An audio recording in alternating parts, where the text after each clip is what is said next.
ঘোষদা, হ্যাঁ, কেউ একজন আসছে।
আরে সমুদ্র না? হ্যাঁ সমুদ্রই তো। বুঝলা, সমুদ্র ফাইনালি আসতে পেরেছে। এই এই চল তো।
আরে সমুদ্র, এ কি অবস্থা হচ্ছে তোমার? এই নিয়ে এসো, নিয়ে এসো, এখানে নিয়ে এসো। এই এখানে এখানে এখানে বসো, এখানে বসো, এখানে বসো, এখানে বসো। পরাগ, চিংড়ি ফার্স্ট এড বক্সটা নিয়ে এসো। যাও, কুইক কুইক। হ্যাঁ দাদা। কুইক। ওর তো কথা বলার মতো অবস্থাতে নেই। এরকম অবস্থা হলো কি করে সমুদ্রদা?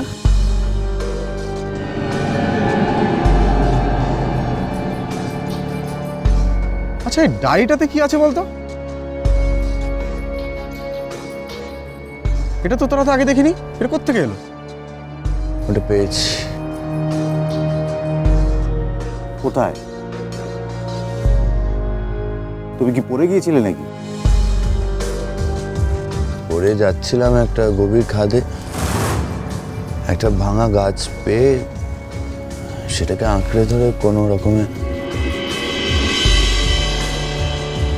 আচ্ছা, এর কোনো মানে হয়?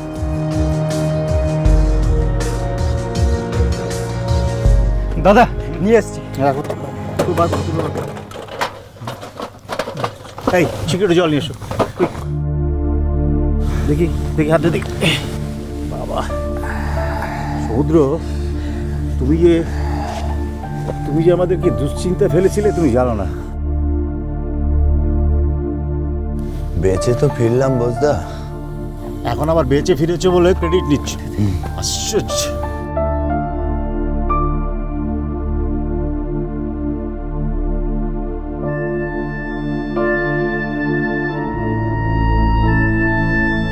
ওষুধ টষুধ লাগিয়ে দিচ্ছি। ইস, মুখ হাত কেটে কি অবস্থা করেছে। এই শোনো, তুমি সোজা টেন্টে গিয়ে বিশ্রাম করবে। তোমার চোট কতটা সিভিয়ার সেটা এই মুহূর্তে বুঝতে পারছি না। তো সেরকম যদি হয় কালকে তুমি চেক করবে না, সোজা বাড়ি ফিরে যাবে। চোট খুব একটা বেশি নয়, কিন্তু কাল আমি ফিরবো। হ্যাঁ হ্যাঁ, সেটাই ভালো। হ্যাঁ সমুদ্রদা, বলছিলাম কলকাতা গিয়েই না একবার চেক আপ করিয়ে নাও। আরে না, আমি তো বাড়িও ফিরবো না।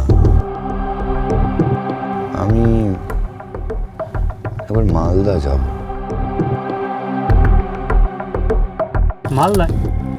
মালদায় কি আছে? আচ্ছা, কি ব্যাপার বলো তো ভাইয়া, তোমার মতিগতি তো আমি ঠিক বুঝতে পারছি না। আচ্ছা সমুদ্র, এই ডায়েরিটাতে কি আছে বলতো? ঠিকানা আর নাম। লোকটা কে? লোকটার নাম দেবশঙ্কর মুখোপাধ্যায়। উনি মালদায় থাকেন? কোথায় থাকেন আমি জানি না, ডায়েরিটা একটা নাম্বার ছিল, সেটা মালদার। উনি আদৌ বেঁচে আছেন কিনা কে জানে। তো তার জন্য তোকে মালদা যেতে হবে কেন? ওই নম্বরে ফোন করে দেখ, উনি যদি থাকেন তাহলে এসে নিজের জিনিসটা নিয়ে যাবেন। হ্যাঁ, কার না কার চিঠিপত্র, লোকটা আদৌ কেউ বেঁচে আছে কিনা কিছুই জানো না, কেন বেকার নিজেকে ঝামেলায় জড়াচ্ছ? কি দরকার বলো তো সমুদ্রদা?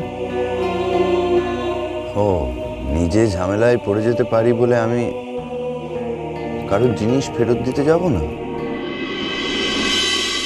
আমি তোমায় একটা কথা বলছি, বয়সে তুমি আমার থেকে অনেক ছোট, আর জীবনের অভিজ্ঞতাও আমার থেকে অনেক কম। তোমায় বলছি, তুমি শেষমেশ কিন্তু কোনো ঝামেলায় জড়িয়ে যেও না। ওই ভদ্রলোক যদি বেঁচে না থাকে তাহলে ওরা কিন্তু তোমাকে সন্দেহ করতে পারে। করলে করবে, তাহলে আর কি করা যাবে।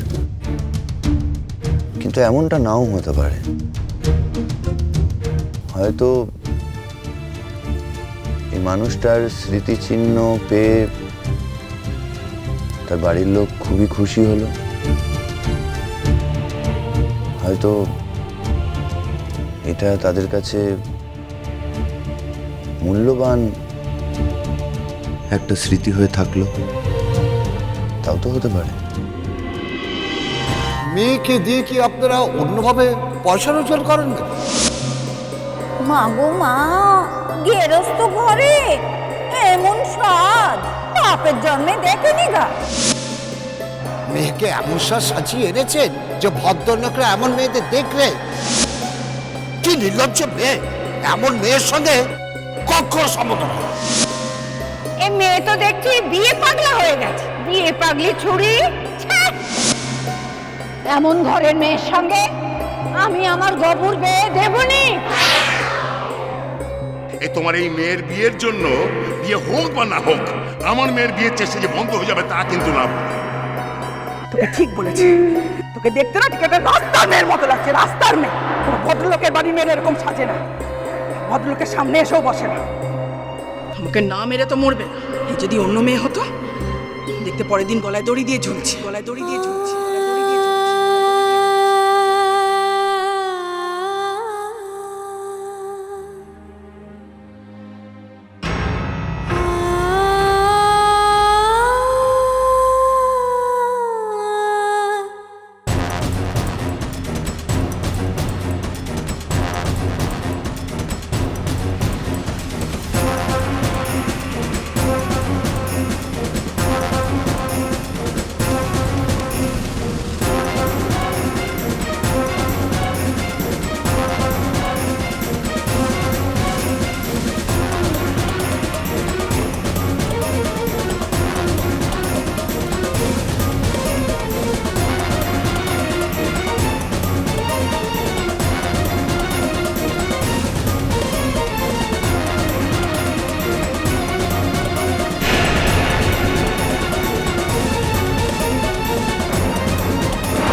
একটা বউ পুকুরে চলে ডুবে গেল, কই আর তো উঠছে না।